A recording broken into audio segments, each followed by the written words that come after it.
दोस्तों, ये कहानी शुरू होती है। एक ठंडी सुबह थी। आसमान पर हल्का धुंध छाया हुआ था और तभी हम देखते हैं एक अजीब सा रिचुअल। दो लोग, एक लड़का और एक लड़की, जमीन में गले तक दफनाए गए थे। सिर्फ उनके सिर बाहर थे और पूरा शरीर मिट्टी के नीचे दबा था। वहीं एक बुजुर्ग औरत धीरे धीरे मंत्र पढ़ते हुए उनके चारों तरफ चक्कर लगा रही थी। और तभी कैमरा जूम करता है और सीन कट हो जाता है। अब कहानी पीछे जाती है 6 दिन पहले। रायन, एक छोटे से इंडोनेशियन गांव में हम देखते हैं मिस्टर मुलवांतो को, जिन्हें सब प्यार से म्यूल कहते थे। वो गांव के सबसे अमीर इंसान थे। उनके पास इतनी जमीन थी कि आंखों से अंत तक नहीं दिखती थी। और कमाल की बात यह, उनकी फसल बाकी खेतों से हमेशा कई गुना बेहतर होती थी। लोग पूछते थे, म्यूल तुम्हारा राज क्या है? लेकिन वो बस मुस्कुरा देते और कभी जवाब नहीं देते थे। म्यूल का भाई सुयनो उनके साथ खेतों में काम करता था। म्यूल के 3 बच्चे थे। सबसे बड़ा बेटा सेसा, जो कि डॉक्टर बन चुका था। बीच में बेटी नूरी, जिसका कल ही ग्रेजुएशन था और अब इंजीनियर बनने वाली थी। और सबसे छोटा बेटा यांदा। यांदा पढ़ाई में बिल्कुल भी इंटरेस्टेड नहीं था। वो खेत में ही रहना चाहता था। लेकिन म्यूल चाहता था कि उसका बेटा आर्मी में कमांडर बने। ये सोचकर दोनों में अक्सर बहस हो जाती थी। वर्न मार्च 2004 की रात म्यूल अपने बेटे यांदा से बात करता है और फिर अपनी बीवी ईबू से कहता है कि मुझे यांदा की चिंता है। ये पढ़ाई छोड़कर किसान बनना चाहता है। ईबू प्यार से समझाती है, उसे मत रोको, जो उसे अच्छा लगे वो करने दो। लेकिन दोस्तों, इसी बात के कुछ देर बाद म्यूल कॉफी पीता है और अचानक उसका चेहरा पीला पड़ जाता है। वो गिरने लगता है। ईबू दौड़कर उसे पकड़ती है, पर उसकी हालत और बिगड़ जाती है। अगले दिन आता है क्लियोन ट्यूसडे 2 मार्च 2004, जो इंडोनेशियन कल्चर में बहुत ही अशुभ माना जाता है। म्यूल नहाने के लिए जाता है, शॉवर ऑन करता है, लेकिन तभी गीजर में शॉर्ट सर्किट हो जाता है। पानी में करंट फैल जाता है। म्यूल को कुछ पता नहीं चलता। जैसे ही वो पानी पर पैर रखता है, एक जोरदार झटका लगता है और म्यूल वहीं गिर जाता है। म्यूल की मौके पर मौत हो जाती है। पूरा हंसता खेलता परिवार तबाह हो जाता है। ईबू का रो रो कर बुरा हाल हो जाता है। नूरी और सेसा तुरंत घर लौट आते हैं और यहीं से असली डरावनी कहानी शुरू होती है। क्योंकि दोस्तों, मान्यता ये कहती है कि जो भी क्लियोन ट्यूसडे को मरता है, वो अपने किसी करीबी को भी साथ ले जाता है। और अब इस परिवार के ऊपर मंडरा रहा था एक ऐसा खतरा जो उनकी जान तक ले सकता था। दोस्तों, कहानी यहीं से और भी डार्क हो जाती है। तभी वहां सेसा भी आ जाता है और यकीन मानिए, सेसा की हालत भी वैसी ही थी जैसी बाकियों की थी। और ईबू का तो हाल पूछो ही मत। उसकी हालत तो बहुत ही ज्यादा खराब हो चुकी थी। वो टूट चुकी थी अंदर से। खैर, तभी म्यूल का एक दोस्त आता है जो कि गांव का हेड होता है। वह सेसा को बुलाकर बताता है कि तुम लोगों को एक रिचुअल करना होगा, क्योंकि म्यूल की मौत हुई थी क्लिवन ट्यूसडे को, जो कि बेहद अशुभ माना जाता है। और इस रिचुअल में उन्हें प्लेट्स तोड़नी होंगी पूरे रास्ते भर। मतलब यांदा, नूरी, सेसा और ईबू, सबको ये रिचुअल करना होगा। और अगर उन्होंने ये नहीं किया तो मरा हुआ मेंबर 5 दिनों में बाकियों को भी अपने साथ ले जाएगा। लेकिन सेसा ये सब सुनकर भड़क जाता है। वो कहता है, ये सब बकवास है, मैं इन सब चीजों पर भरोसा नहीं करता।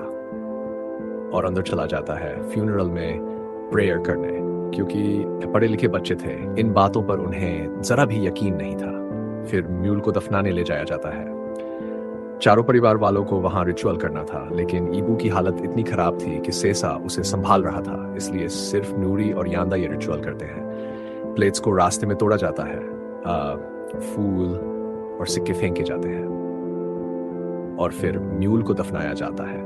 लेकिन यहाँ ईबू बिखर जाती है। वो अपने पति से बहुत प्यार करती थी। ये सदमा उसके लिए असहनीय था। फ्यूनरल के बाद उनके घर पर पहला दिन होता है, जहां प्रेयर्स हो रही होती है, कुरान की आयतें पढ़ी जा रही होती हैं। और तभी ईबू को अपने पति की आवाज सुनाई देती है। वो जैसे उसे बुला रहा हो। ईबू रोते हुए कहती है, मुझे भी अपने साथ ले जाओ, मैं तुम्हारे बिना नहीं रह सकती। नूरी उसे संभालने दौड़ती है और उसे उसके रूम में सुला देती है। लेकिन रात में एक फोटो गिर जाती है। नूरी उसे उठाती है, सही से रखती है और अपने रूम में जाने लगती है। लेकिन तभी बाथरूम से अजीब आवाज आती है। नूरी डरते डरते चेक करने जाती है और वहां यांदा होता है। दोनों अपनी माँ के बारे में बात करते हैं कि शायद उन्हें रिचुअल पूरा करना चाहिए था। फिर वहां अजंग भी आती है, वो भी यही कहती है। तभी अचानक सेसा भी आ जाता है। वो सब सुनता है और फिर गुस्से में बोलता है, ये सब बकवास है, क्लिवन ट्यूसडे जैसी कोई चीज नहीं होती। लेकिन नूरी और अजंग को पूरा यकीन था कि ये सब सच है। सीसा गुस्से में वहां से चला जाता है और तभी नूरी के पीछे हम देखते हैं कफन में लिपटा हुआ भूत, लगा पक्का ये पोचंग था। फिर आता है दूसरा दिन। नूरी देखती है कि उसकी मां कमरे में नहीं है। वो घबराकर हर जगह खोजने लगती है। अजंग भी मदद करती है और फिर वो लोग देखते हैं कि ईबू सड़क पर सो रही है। सब लोग दौड़ते हैं और सही समय पर उसे बचा लेते हैं। तभी म्यूल का दोस्त फिर आता है और यांदा से कहता है कि ये सब उसके पिता की मौत से जुड़ा हुआ है। नूरी और अजंग ईबू को उसके कमरे में ले आते हैं, जहां ईबू उनसे कहती है, मैं बहुत जल्दी खत्म होने वाली हूं और नूरी, मैं तुम्हें भी साथ ले जाऊंगी। नूरी ये बात अपने भाइयों को बताती है। सीसा कहता है, मां शायद डिप्रेशन में है, ऐसा कुछ नहीं होगा। लेकिन ये कैसा डिप्रेशन था जो अपनी बेटी को साथ ले जाने की बात कर रहा था? ये सब बहुत वियर लिपटे भूत दिखना, अजीब घटनाएं होना, ये सब डिप्रेशन नहीं हो सकता। लेकिन सीसा एक भी बात मानने को तैयार नहीं था। वो सुपरनैचुरल चीजों को बिल्कुल नहीं मानता था। अगला दिन आता है। नूरी अपनी मां के साथ बैठी होती है। ईबू उसे बताती है कि उसके पिता उसकी ग्रेजुएशन को लेकर कितने एक्साइटेड थे। उन्होंने प्लानिंग कर रखी थी, लेकिन किस्मत। तभी सेसा आता है। वो अपनी मां को बताता है कि आज रात मैं निकल जाऊंगा अपने काम पर, जो दूसरे शहर में रहता था। और फिर हमको पता चलता है कि उनके घर पर कुछ काम भी चल रहा था, लेकिन उसी रात कुछ बहुत डरावना होने वाला है। दोस्तों, सीन यहीं से और भी ज्यादा डरावना हो जाता है। हम देखते हैं ईबू को, जो अपने कमरे में बैठी प्रेयर्स कर रही होती है। लेकिन तभी मिरर के रिफ्लेक्शन में वही कफन में लिपटा हुआ भूत नूरी के डर का अंदाजा लगाए। अचानक सीलिंग का फैन अजीब तरह से हिलने लगता है। ऊपर काम चल रहा था और ऐसा लग रहा था कि फैन किसी भी वक्त नीचे गिरेगा। ईबू फौरन उठती है, फैन बंद करने की कोशिश करती है, लेकिन फैन बंद ही नहीं होता। और अगले ही पल फैन सीधे ईबू के चेहरे पर गिरता है। अकीब दिल है। उसके ब्लेड से उसका पूरा चेहरा कट फट जाता है और वहीं उसी वक्त उसकी मौत हो जाती है। यानी जैसे उसने कहा था कि वो खत्म होने वाली है, वैसा ही हुआ। बहुत दुखद था ये सब। इन बच्चों ने एक ही परिवार में अपने दोनों पेरेंट्स खो दिए थे। नूरी रो रो कर टूट जाती है। तभी यांदा को म्यूल का दोस्त मिलता है। वो उसे एक एड्रेस देता है। कहता है कि ये एड्रेस एक शेमन का है, सिर्फ वही अब इन्हें बचा सकती है। दूसरी तरफ नूरी और सेसा में जमकर बहस होती है। नूरी कहती है, ये सब रिचुअल पूरा ना करने की वजह से हुआ है। लेकिन सेसा चिल्लाकर कहता है, नहीं, ये बस एक हादसा था। और दोनों के बीच लड़ाई हो जाती है। रात में नूरी अपनी मां की डेड बॉडी के पास सो रही थी और तभी उसकी मां की लाश अचानक उठ जाती है। नूरी डरकर पीछे मुड़ती है, लेकिन अगले ही पल लाश फिर नॉर्मल हो जाती है। मीनवाइल सेसा ब्रिज पर सिगरेट पी रहा था। तभी उसे अपनी मां की आवाज सुनाई देती है। वो मुड़ता है और देखता है उसकी मां का भूत। और फिर अचानक उसके सामने उसके पिता का भूत भी आ जाता है, जिससे सेसा डर के मारे हक्का बक्का रह जाता है। अब तक जिन चीजों को वो मानने से इनकार कर रहा था, वो सब उसकी आंखों के सामने हो रहा था। सेसा, जो कि एक डॉक्टर था, अब यकीन करने पर मजबूर हो गया था कि कुछ अलौकिक हो रहा है। वो डरकर बाइक पर बैठता है और तेजी से घर लौट आता है। घर आकर स्लीपिंग पिल्स लेता है और खुद को सोने पर मजबूर करता है। अब आता है चौथा दिन। ईबू को दफनाने के बाद यांदा नूरी को वही एड्रेस देता है और कहता है, हमें वहां जाना होगा, लेकिन सीसा को मत बताना, वरना वो हमें जाने नहीं देगा। दूसरी तरफ सेसा सो रहा था कि तभी फिर से उसकी मां की आवाज सुनाई देती है। उसके पूरे कमरे में ठंड छा जाती है। वो डरकर अजंग को बुलाता है, पूछता है, तुझे भी ठंड लग रही है? लेकिन अजंग नॉर्मल थी। फिर अजंग बताती है कि यांदा और नूरी घर पर नहीं है, यानी वे शेमन के पास जा चुके थे। कट टू नूरी और यांदा जो म्बा सुमन के घर पहुंचते हैं और उसके घर के अंदर चले जाते हैं। घर पर सेसा अजंग से और सवाल करता है। वो बताती है कि शायद यांदा विलेज हेड से बात कर रहा था।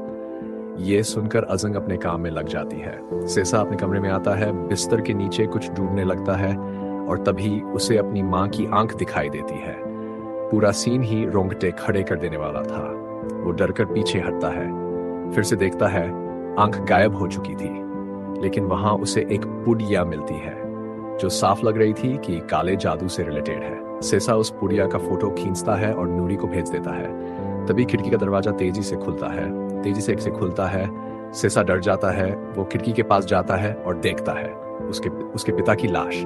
वो मुंह फेर लेता है, लेकिन बाहर फिर उसे अपने पिता खड़े दिखते हैं और सेसा डर और क्यूरियोसिटी में उनके पीछे बाहर निकल जाता है। कैमरा स्लो मोशन में सेसा को फॉलो करता है। बैकग्राउंड में डरावना ड्रम बीट, कैमरा धीरे धीरे पास आता है। दोस्तों, कहानी यहीं से क्लाइमैक्स मोड में चली जाती है। नूरी और यांदा बैठे होते हैं बासुमा के घर पर, जो ध्यान से उनकी बात सुन रही होती है। तभी अचानक नूरी के फोन पर अजंग का कॉल आता है। वो घबराकर कहती है, सेसा कहीं चला गया है। ये सुनते ही नूरी और यांदा फौरन वहां से निकल जाते हैं। वो तेजी से घर की तरफ दौड़ लगाते हैं। दूसरी तरफ पूरे गांव वाले भी सेसा को ढूंढ रहे होते हैं, लेकिन सेसा कहीं नहीं मिल रहा था। कट्टू सेसा, जो अपने पिता को खोज रहा था क्योंकि उसे उनकी झलक दिखाई दी थी। लेकिन तभी उसके सामने उसकी मां की आत्मा आ जाती है। सेसा डर के मारे भागने लगता है और तभी उसका पैर एक बियर ट्रैप में फंस जाता है। वही भालू पकड़ने वाला ट्रैप। वो बुरी तरह घायल हो जाता है, लेकिन किसी तरह अपना पैर छुड़ाकर सड़क पर आता है। वो एक पिकअप कार को रुकवाता है और ड्राइवर से कहता है, मुझे क्लिनिक छोड़ दो जल्दी।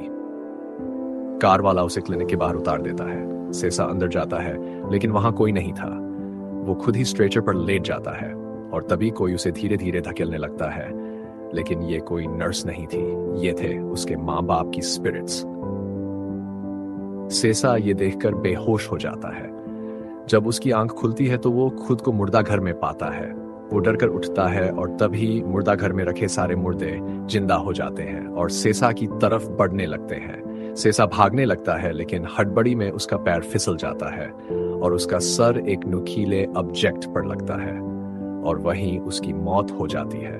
अब नूरी और यांदा को खबर मिलती है कि किसी पिकअप ड्राइवर ने सेसा को क्लिनिक पर छोड़ा था। वे फौरन वहां पहुंचते हैं और वहां उन्हें अपने भाई की लाश मिलती है। ये सीन बहुत ही इमोशनल था, क्योंकि इन भाई बहनों ने कुछ ही दिनों में अपने माता पिता और बड़े भाई तीनों को खो दिया था। नूरी फूट फूट कर रोने लगती है। अब आता है 5वां दिन, जहां दोनों भाई बहन पूरी तरह टूट चुके थे। वो कहते हैं, काश हमारी माँ और भाई भी रिचुअल कर लेते।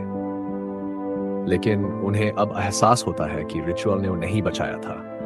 रात का सीन आता है जहां नूरी को भी ठंड लगने लगती है। उसे याद आता है कि उसकी मां को भी इसी तरह ठंड लग रही थी और सेसा को भी, यानी अब उसकी बारी है। नूरी अपने भाई द्वारा भेजी गई पुड़िया वाली फोटो को देखती है। वो अपने कमरे में चेक करती है और वहां एक और पुड़िया मिलती है और दोनों हैरान रह जाते हैं। इसके बाद वापस बासुमा के पास जाते हैं। सुमा देखती है और कहती है, तुम्हारे परिवार पर किसी ने काला जादू किया है। किसी ने मौत को तुम्हारे पीछे भेज दिया है। यानी जो भूत वे देख रहे थे वो उनके माँ बाप की आत्माएं नहीं थी, वो मौत थी जो उनका रूप लेकर उन्हें डराती थी। असल में किसी को भी भूत ने मारा नहीं था। सबकी मौत हादसों से हुई थी। मौत खुद उनके पीछे थी। और अब उसकी अगली शिकार नूरी थी। सुमा कहती है, हमें तापा पैदाम करना होगा, जो कि एक बहुत खतरनाक रिचुअल था। वो नूरी और यांदा को आधा जमीन में गाड़ देती है, सिर्फ उनका सिर बाहर होता है। और फिर सुमा रिचुअल शुरू करती है। अब इस रिचुअल से मौत वापस उसी के पास जाएगी जिसने ये सब भेजा था, और ऐसा ही होता है। हम देखते हैं कि अचानक जादू उल्टा पड़ जाता है और मौत अपने असली शिकार के पास चली जाती है। और दोस्तों, अब यहां पर खुलते हैं इस मूवी के असली पत्ते। अब मौत सबसे पहले सुएनो के पास जाती है। जी हाँ, यानी कि मिस्टर मुलवांतो का भाई, उसी ने ये सब कुछ करवाया था। जहां पर जो मौत होती है वो एक भयानक रूप लेकर उसके ऊपर एसिड गिरवा देती है, जिससे सुएनो का फेस जल जाता है और वहीं एंड द स्पॉट खत्म हो जाता है। अब इसी बीच हमको एक फ्लैशबैक दिखाया जाता है, जहां पर हमको पता चलता है कि सुएनो का असल में एक्सीडेंट हुआ था और उस हादसे में सोएनो की बीवी खत्म हो गई थी, जिसके बाद में मुलवांतो ने उसकी तरफ मदद का हाथ बढ़ाया। जहां पर मुलवांतो ने यह कहा था कि वो उसकी हेल्प करेगा और वो अजंग को अच्छे से अच्छे कॉलेज भेजेगा, साथ ही साथ वो उसकी फार्मिंग और प्लांटेशन का भी ध्यान रखेगा। लेकिन ऐसा करते करते मुलवांतो ने धीरे धीरे सोयनों के फार्मिंग और प्लांटेशन को अपने नाम करवा लिया और सुयनों को पागल साबित कर दिया। साथ ही साथ उसने अजंग को कॉलेज भेजने के बजाय अपने यहाँ पर घोड़े की रखवाली करने के काम पर लगा दिया था। अब जब सोयनों को ये बात पता चली, तब सुयनों ने काला जादू करने का फैसला कर लिया और इस काले जादू से उसने मौत को इनके पूरे परिवार के ऊपर छोड़ दिया था। जहां पर सबके नाम की एक पुड़िया बनाई गई, जो कि उसकी बेटी अजंग ने ही इन सब के बिस्तर के नीचे रख दी थी। जी हाँ, यहां पर अजंग भी इसमें शामिल थी। सबसे बड़ी बात कि ये पुड़िया जो थी उसके अंदर मुर्दा घर की मिट्टी थी। अब सीन प्रेजेंट टाइम में आता है, जहां पर मौत अब अजंग के पीछे थी। अजंग घर में आकर हॉर्स को शेड में ले जाने लगती है, लेकिन घोड़ा उल्टा उसे खींचता हुआ जंगल में लेकर चला जाता है और उसको एक पेड़ पर ढकेल देता है, जिससे पेड़ की नुकीली डाल उसके अंदर घुस जाती है। अजंग वहीं पर मारी जाती है और यहाँ पर ये रिचुअल भी सक्सेसफुल हो गया था। खैर, इसके बाद में सीन बदलता है, जहां पर हम नूरी और यांदा को अपने परिवार वालों के ग्रेव पर विजिट करते देखते हैं। यांदा पूछता है कि अब तो वो चली जाएगी अपनी पढ़ाई करने के लिए, लेकिन नूरी कहती है कि फिलहाल वो कहीं नहीं जाएगी और वो यहीं पर रहेगी और गांव वालों की हेल्प करेगी। लेकिन ये बात करते करते यांदा के मन में ख्याल आता है कि आखिरकार वो बचे कैसे। क्या वो उस प्लेट तोड़ने वाले रिचुअल से बचे थे या फिर शेमन के करे हुए तापा पैनम रिचुअल से। एनीवेज, इसके बाद में हम एक मिड क्रेडिट सीन देखते हैं, जहां पर हम विलेज हेड यानी कि बोदी को देख पाते हैं। और ये विलेज हेड वही है जो कि एक टाइम पर मुलवांतो का फ्रेंड हुआ करता था, जो कि शॉकिंगली मबा सुकमा से मिलने आता है। और सबसे बड़ी बात यह थी कि सुमा जो होती है वो हंसते हुए नमस्कार करते हुए उसको यहाँ पर ग्रीट करती है। साथ ही साथ बूदी जो होता है वो काफी ज्यादा हंस रहा था, विच इंडिकेट्स कि कहीं ना कहीं ये सब चीजें उसने ही इनडायरेक्टली करवाई थी, यानी कि विलेज हेड होना हो एक बुरा इंसान था। और हम जानते हैं कि म्यूल के पास में बहुत सारी जमीन थी जो कि काफी ज्यादा उपजाऊ थी, और इसके बारे में उसने कभी भी विलेज हेड को दोस्त होने के नाते कुछ नहीं बताया था कि आखिरकार उसने ये सब किया कैसे। एंड होना हो, पक्का म्यूल ने यहाँ पर कोई ना कोई रिचुअल करवाया होगा जिसके चलते ये सब हो रहा था। कि विलेज हेड जानता था कि दोनों भाई में आपस में बिल्कुल नहीं बनती है, और मुलवांतो यानी कि म्यूल ने सोयनों के सारे खेत हथिया लिए थे, तो उसने इस बात का फायदा उठाया होगा और उसी ने इस रिचुअल के बारे में सोयनों को बताया होगा, जिसके चलते उसने ये रिचुअल करवा दिया। उसने एक तीर से दो निशाने लगाए थे कि दोनों ही परिवार खत्म हो जाएंगे और उसके बाद में जमीन उसके अंडर में आ जाएगी।